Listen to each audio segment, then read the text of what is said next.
Welcome to Bite at a Time Books Behind the Story, where we answer the questions you have about your favorite classic authors. What inspired your favorite author to write their novels? What was going on in the world at the time? Follow along with us as we tell you what was happening in the world while your favorite authors wrote your favorite classics. My name is Bree Carlile, and I love to read and wanted to share my passion with listeners like you. Today we'll be talking about the published books and Suitors of Lucy Maud Montgomery. Upon leaving Dalhousie, Montgomery worked as a teacher in various Prince Edward Island schools. Though she did not enjoy teaching, it afforded her time to write. Beginning in 1897, her short stories were published in magazines and newspapers. A prolific writer, Montgomery published over 100 stories between 1897 and 1907. During her teaching years, Montgomery had numerous love interests. As a highly fashionable young woman, she had slim, good looks and won the attention of several young men. In 1889, at 14, Montgomery began a relationship with the Cavendish boy, Nate Lockhart. To her, the relationship was merely a humorous and witty friendship.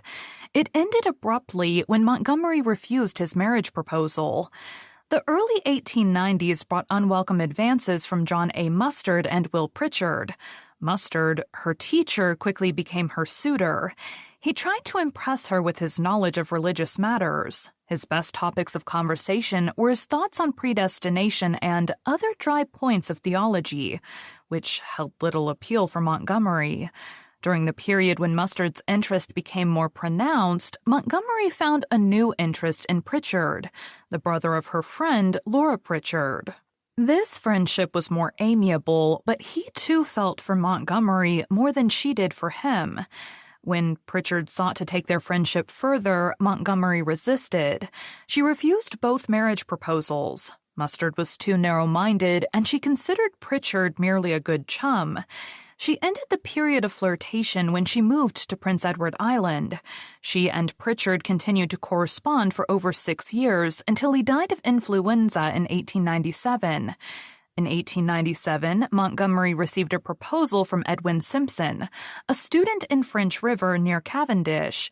She wrote that she accepted his proposal out of a desire for love and protection and because she felt her prospects were rather poor.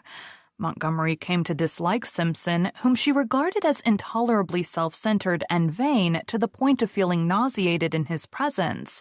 While teaching in Lower Bedeck, she had a brief but passionate affair with Herman Leard, a member of the family with which she boarded.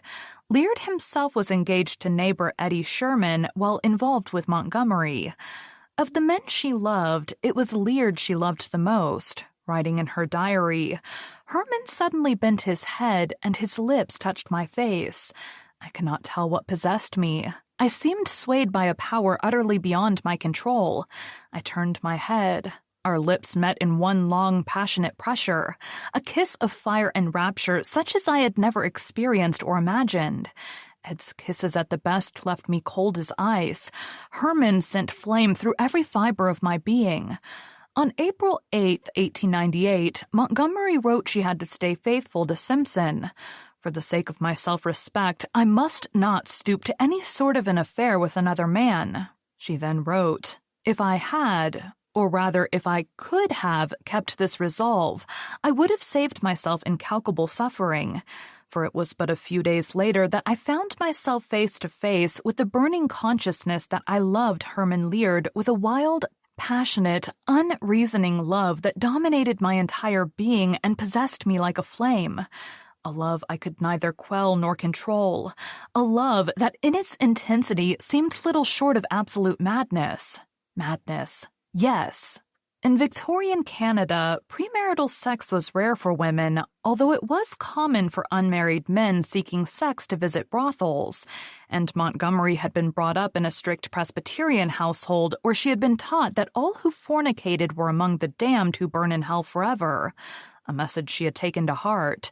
Despite this, she often invited Leard into her bedroom when everybody else was out, and though she refused to have sex with him as she wanted to be a virgin bride, she and Leard engaged in kissing and preliminary lovemaking. Montgomery called Leard in her diary only a very nice, attractive young animal, albeit one with magnetic blue eyes. Following objections from her family and friends that Leard was not good enough for her, Montgomery broke off her relationship with him. He died shortly afterwards of the flu. In 1898, after much unhappiness and disillusionment, Montgomery broke off her engagement to Simpson. She ceased to seek romantic love. Montgomery was greatly upset when she learned of Leard's death in June 1899, writing in her diary, "It is easier to think him as dead. Mine, all mine in death, as he never could be in life. Mine when no other women could ever lie on his heart or kiss his lips." Leard's erstwhile fiancé, Eddie Schumann, died in 1909. In 1898, Montgomery moved back to Cavendish to live with her widowed grandmother.